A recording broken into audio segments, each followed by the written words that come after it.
हरे कृष्णा, जय श्री हरि, ओम नमः शिवाय। प्रिय भक्तजनों, आज बृहस्पतिवार के दिन आप बृहस्पति देव की बड़ी ही दुर्लभ कथा सुनेंगे। इस कथा को सुनने से भक्त की सभी मनोकामनाएं भगवान बृहस्पति देव की कृपा से पूर्ण हो जाती है। तो आइए बड़े ही श्रद्धा और प्रसन्न चित्त मन से इस कथा को सुनते हैं। भारतवर्ष में एक प्रतापी और दानी राजा राज्य करता था। वह नित्य गरीबों व ब्राह्मणों की सहायता करता था। यह बात उसकी रानी को अच्छी नहीं लगती थी। वह न गरीबों को दान देती और न ही भगवान का पूजन करती थी और राजा को भी दान देने से मना किया करती थी। एक दिन राजा शिकार खेलने वन को गए हुए थे तो रानी महल में अकेली थी। उसी समय बृहस्पति देव साधु के वेश में राजा के महल में भिक्षा के लिए गए। भिक्षा मांगी तो रानी ने भिक्षा देने से इनकार किया और कहा, हे साधु महाराज, मैं तो दान पुण्य से तंग आ गई हूँ। मेरा पति सारा धन लुटाते रहता है। मेरी इच्छा है कि हमारा सारा धन नष्ट हो जाए, फिर न रहेगा बांस न बजेगी बांसुरी। साधु ने कहा, देवी, तुम तो बड़े विचित्र हो। धन संपत्ति तो सभी चाहते हैं, पुत्र और लक्ष्मी तो पापी के घर में भी होने चाहिए। यदि तुम्हारे पास अधिक धन है तो भूखों को भोजन करवाओ, प्यासों के लिए कुआं लगवाओ, मुसाफिरों के लिए धर्मशालाएं खोलवाओ और जो निर्धन अपनी कुंवारी कन्याओं का विवाह नहीं कर सकते हैं उनका विवाह करा दो। ऐसे और कई काम है जिनको करने से तुम्हारा यश लोक परलोक में फैलेगा। परंतु रानी पर उपदेश का कोई भी प्रभाव न पड़ा। वह बोली, महाराज, आप मुझे कुछ न समझाइए। मैं ऐसा धन नहीं चाहती जो जगह जगह बांटती फिरूं। साधु ने उत्तर दिया, यदि तुम्हारी ऐसी इच्छा है तो तथास्तु। तुम ऐसा करना कि बृहस्पतिवार के दिन घर लिपकर पीली मिट्टी से अपना सिर धोकर स्नान करना और भट्टी चढ़ाकर कपड़े धोना। ऐसा करने से तुम्हारा सारा धन नष्ट हो जाएगा। इतना कहकर वह साधु महाराज वहाँ से चल दिए। साधु के अनुसार कही बातों को पूरा करते हुए रानी को केवल 3 बृहस्पतिवार ही बीते थे कि समस्त धन संपत्ति नष्ट हो गई। भोजन के लिए राजा का परिवार तरसने लगा। तब एक दिन राजा ने रानी से बोला कि हे रानी, तुम यहीं रहो, मैं दूसरे देश को जाता हूँ, क्योंकि यहाँ पर सभी लोग मुझे जानते हैं, इसलिए मैं कोई छोटा कार्य नहीं कर सकता। ऐसा कहकर राजा परदेश चला गया। वहाँ वह जंगल से लकड़ी काट कर लाता और शहर में बेचता। इस तरह वह अपना जीवन व्यतीत करने लगा। इधर राजा के प्रदेश जाते ही रानी और दासी दुखी रहने लगे। एक बार जब रानी और दासी को बिना भोजन के 7 दिन तक रहना पड़ा तो रानी ने अपनी दासी से कहा, हे दासी, पास के ही नगर में मेरी बहन रहती है। वह बड़ी धनवान है। तू उसके पास जा और कुछ ले आ ताकि थोड़ी बहुत गुजर बसर हो जाए। दासी रानी के बहन के पास गई। उस दिन गुरुवार था और रानी की बहन उस समय बृहस्पतिवार व्रत की कथा सुन रही थी। दासी ने रानी की बहन को अपनी रानी का संदेश दिया, लेकिन रानी की बड़ी बहन ने कोई उत्तर नहीं दिया। जब दासी को रानी की बहन से कोई उत्तर नहीं मिला तो वह बहुत दुखी हुई और उसे क्रोध भी आया। दासी ने वापस आकर रानी को सारी बात बता दी। यह सब सुनकर रानी ने अपने भाग्य को कोसा। उधर रानी की बहन ने सोचा कि मेरी बहन की दासी आई थी, परंतु मैं उसे नहीं बोली, इससे वो बहुत दुखी हुई होगी। कथा सुनकर और पूजा समाप्त करके वह अपनी बहन के घर आई। कहने लगी, हे बहन, मैं बृहस्पतिवार का व्रत कर रही थी। तुम्हारी दासी मेरे घर आई थी, परंतु जब तक कथा होती है तब तक न उठते हैं और न ही बोलते हैं, इसलिए मैं कुछ नहीं बोली। कहो दासी क्यों आई थी? रानी बोली, बहन, तुमसे क्या छुपाऊं, हमारे घर में खाने तक का अनाज नहीं है। ऐसा कहते कहते रानी की आंखों में आंसू भर आए। उसने दासी समेत पिछले 7 दिनों तक की भूखे रहने की बात अपनी बहन को विस्तार पूर्वक सुना दी। रानी की बहन बोली, देखो बहन, भगवान बृहस्पति देव सभी की मनोकामनाओं को पूर्ण करते हैं। देखो, शायद तुम्हारे घर में अनाज रखा हो।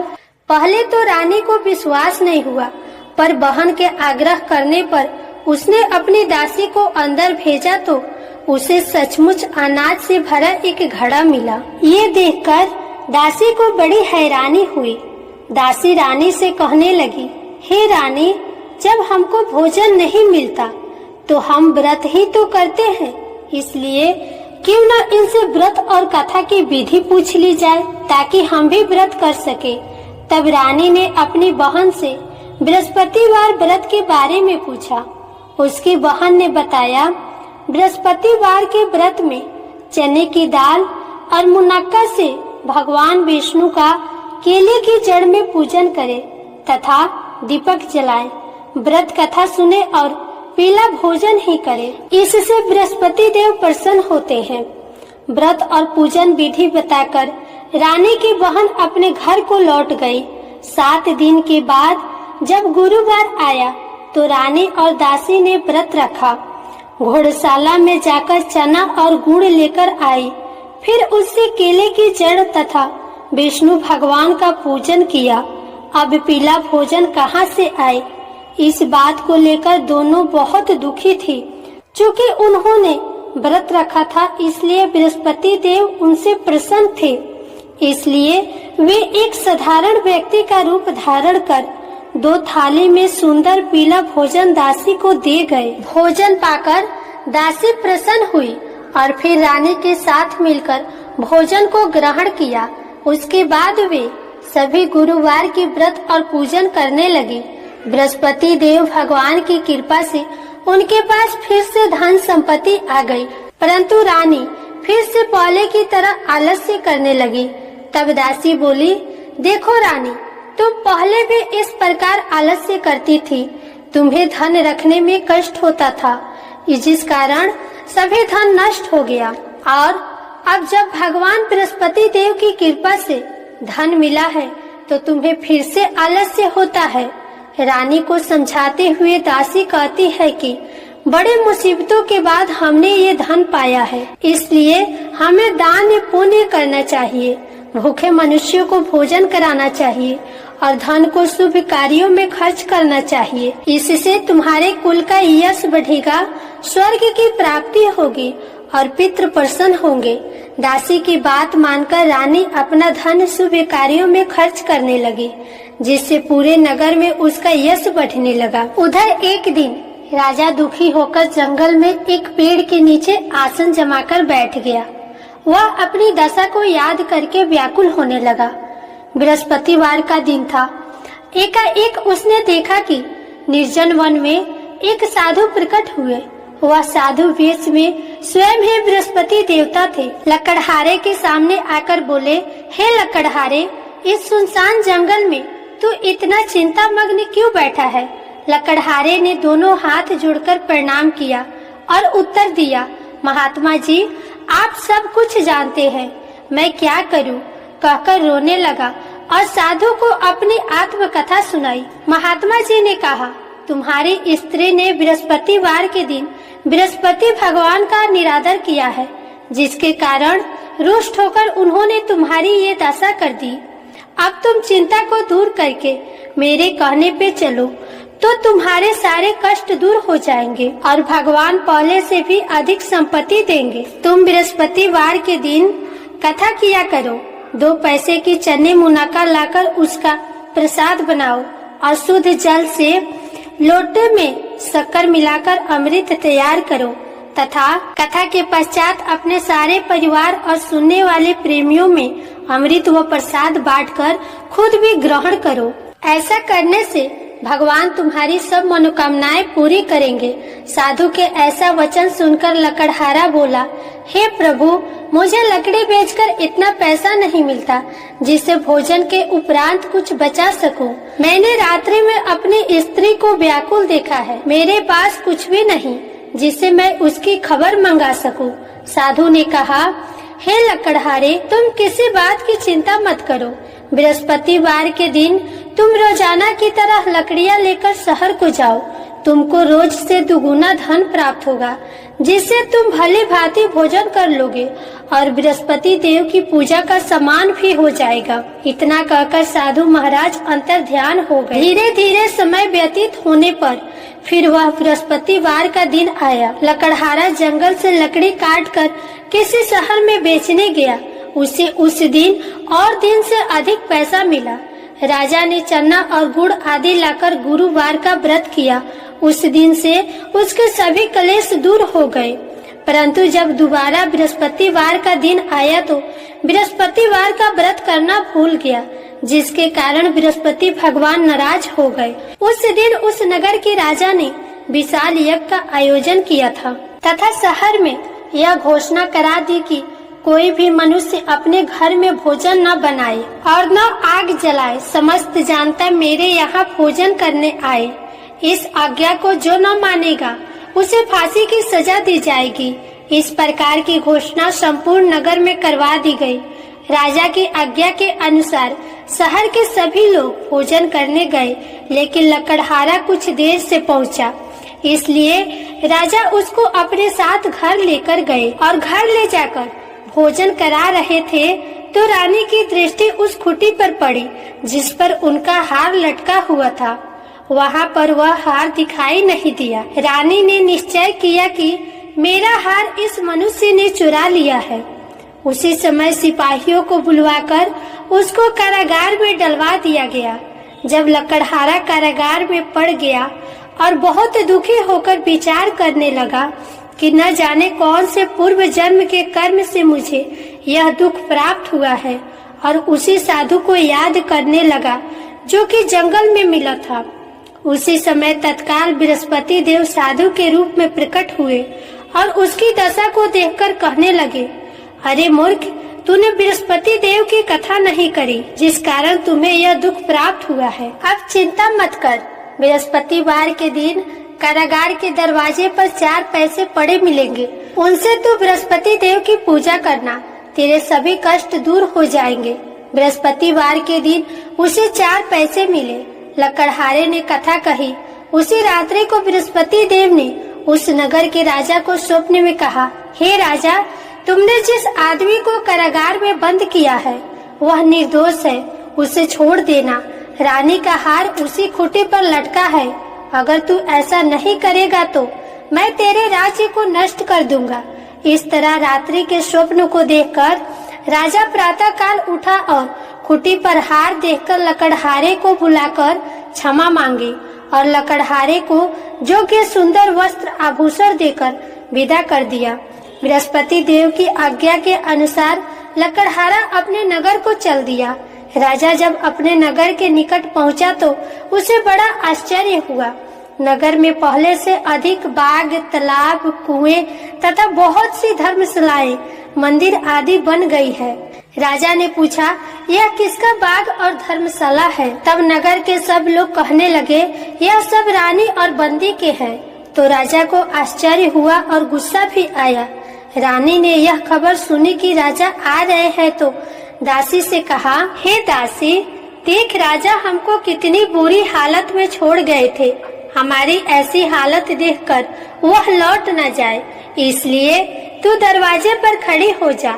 आज्ञा के अनुसार दासी दरवाजे पर खड़ी हो गई।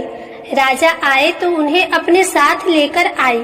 तब राजा ने क्रोध करते हुए रानी से पूछा कि यह धन तुम्हें कैसे प्राप्त हुआ? तब रानी ने कहा, हमें यह धन बृहस्पति देव की इस व्रत के प्रभाव से प्राप्त हुआ है। राजा ने यह निश्चय किया कि 7 रोज बाद तो सभी बृहस्पति देव का पूजन करते हैं, परंतु मैं प्रतिदिन दिन में 3 बार कहानी कहूँगा और रोज व्रत किया करूँगा। अब हर समय राजा के दुपट्टे में चने की दाल बंधी रहती और दिन में 3 बार कहानी कहते और व्रत किया करते। एक रोज राजा ने विचार किया कि चलो अपनी बहन के यहाँ हो आवे। इस तरह निश्चय करके राजा घोड़े पर सवार होकर बहन के यहाँ को चलने लगा। मार्ग में उसने देखा कि कुछ आदमी मुर्दे को लिए जा रहे हैं। उन्हें रोककर राजा कहने लगा, अरे भाइयों, मेरे बृहस्पति देव की कथा सुन लो। वे बोले, लो, हमारा तो आदमी मर गया है, इसको अपनी कथा की पड़ी है। परंतु कुछ आदमी बोले, अच्छा कहो, हम तुम्हारी कथा भी सुनेंगे। राजा ने दाल निकाली और जब कथा आधी हुई थी तो मुर्दा हिलने लगा। जब कथा समाप्त हुई तब आदमी राम राम करके उठ खड़ा हो गया। वहाँ से कथा समाप्त करके राजा फिर आगे बढ़ा। आगे मार्ग में उसे एक किसान खेत में हल चलाता मिला तो राजा ने उसे देखकर बोला, अरे भैया, तुम मेरे बृहस्पतिवार की कथा सुन लो। किसान बोला, जब तक मैं तेरी कथा सुनूंगा तब तक 4 हरैया जोत लूंगा। जा, अपनी कथा किसी और को सुनाना। तब राजा आगे चलने लगा। राजा के हटते ही बैल पछाड़ खाके गिर गए और किसान के पेट में बड़े जोर का दर्द होने लगा। उस समय उसकी माँ रोटी लेकर आई और उसने जब यह देखा तो बेटे से सब हाल पूछा और बेटे ने सभी हाल कह दिया। तो बुढ़िया माई दौड़ी दौड़ी राजा के पास गई और बोली कि मैं तेरी कथा सुनूंगी, तू अपनी कथा मेरे खेत पर चलकर कहना। राजा ने बुढ़िया के खेत पर जाकर कथा कही, जिससे कि वह बैल उठकर खड़े हुए और किसान की पेट का दर्द भी खत्म हो गया। राजा अपनी बहन के घर पहुंचा। बहन ने भाई की खूब मेहमानी की। दूसरे रोज प्रातः काल राजा जागा तो वह देखने लगा कि सब लोग भोजन कर रहे हैं। राजा ने अपनी बहन से कहा, ऐसा कोई मनुष्य है जिसने भोजन नहीं किया हो? मेरी बृहस्पतिवार की कथा सुन ले। राजा की बहन ने कहा, हे भैया, यह देश ऐसा है जहाँ की पहले लोग भोजन करते हैं, बाद में कोई अन्य काम करते हैं। अगर कोई पड़ोस में हो तो देख आऊं। वह ऐसा कहकर देखने चली गई, परंतु उसे कोई ऐसा व्यक्ति नहीं मिला जिसे भोजन न किया। अतः वह एक कुम्हार के घर गई जिसका लड़का बीमार था। उसे मालूम हुआ कि उनके यहाँ 3 रोज से किसी ने भोजन नहीं किया है। रानी ने अपने भाई की कथा सुनने के लिए कुम्हार से कहा तो कुम्हार तैयार हो गया। राजा ने जाकर बृहस्पतिवार की कथा कही, जिसको सुनकर उसका लड़का ठीक हो गया। अब तो राजा की प्रशंसा होने लगी। एक रोज राजा ने अपनी बहन से कहा, हे बहन, हम अपने घर को जाएंगे, तुम भी तैयार हो जाओ। राजा की बहन ने अपनी सास से कहा तो सास ने कहा, हाँ चली जा, परंतु अपने लड़कों को मत ले जाना, क्योंकि तेरे भाई के कोई औलाद नहीं। बहन ने अपने भाई से कहा, हे भैया, मैं तो चलूंगी, पर कोई बालक नहीं चलेगा। तो राजा बोला, जब कोई बालक नहीं चलेगा तो तुम ही अकेली जाकर क्या करोगी? राजा बड़े दुखी मन से अपने नगर को लौट आया। राजा ने अपनी रानी से कहा, हम निर्वंशी हैं, हमारा मुंह देखने का धर्म नहीं है और कुछ भोजन आदि नहीं किया है। रानी बोली, हे प्रभु, बृहस्पति देव ने हमें सब कुछ दिया है, वह हमें औलाद अवश्य देंगे।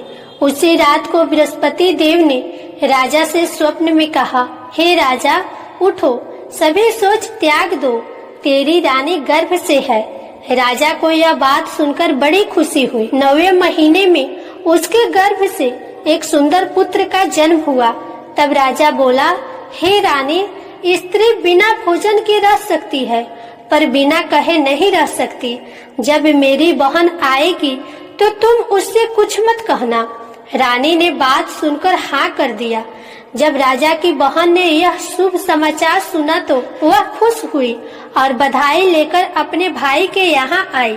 तो रानी ने कहा, घोड़ा चढ़कर तो नहीं आई है, गधा चढ़कर भी नहीं आई है। राजा की बहन बोली, भाभी, मैं इस प्रकार न कहती तो तुम्हें औलाद कैसे मिलता? प्रेम से बोलिए बृहस्पति देव भगवान की जय। बृहस्पति देव ऐसे ही हैं, जैसे जिसकी मनोकामनाएं हैं सभी को पूर्ण करते हैं।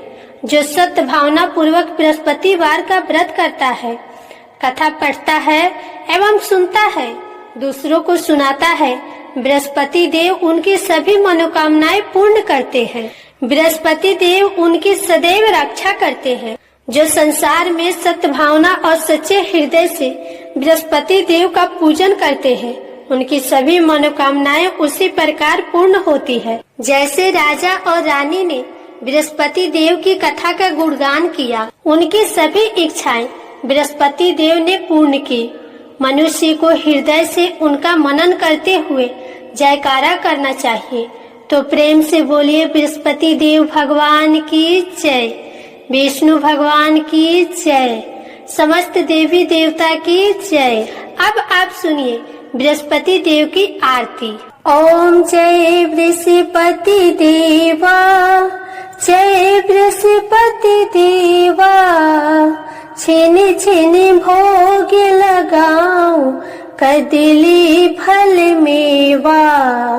ओम जय बृहस्पति देवा, जय बृहस्पति देवा, तुम पूर्ण परमात्मा, तुम अंतर्यामी, जगत पिता जगदीश्वर, तुम सबके स्वामी। ओम जय बृहस्पति देवा, जय बृहस्पति देवा, चरणामृत निज निर्मल सब पातक हरता, सकल मनोरथ दायक कृपा करो भरता। ओम जय बृहस्पति देवा, जय बृहस्पति देवा, तन मन धन अर्पण कर जो जन शरण पड़े, प्रभु प्रकट तब होकर आकर द्वार खड़े। जय बृहस्पति देवा, ओम जय बृहस्पति देवा, दीन दयाल दयानिधि भक्तन हितकारी, पाप दोष सब हरता भव बंधन हारी। ओम जय बृहस्पति देवा, जय बृहस्पति देवा, सकल मनोरथ दायक सब संशय तारो, विषय विकार मिटाओ संतन सुखकारी। ओम जय बृहस्पति देवा, जय बृहस्पति देवा, जो कोई आरती तेरी प्रेम सहित गावे, ज्येष्ठ आनंद बंद सो निश्चय पावे। ओम जय बृहस्पति देवा, जय बृहस्पति देवा, जय बृहस्पति देवा। प्रेम से बोलिए श्री बृहस्पति भगवान की जय, विष्णु भगवान की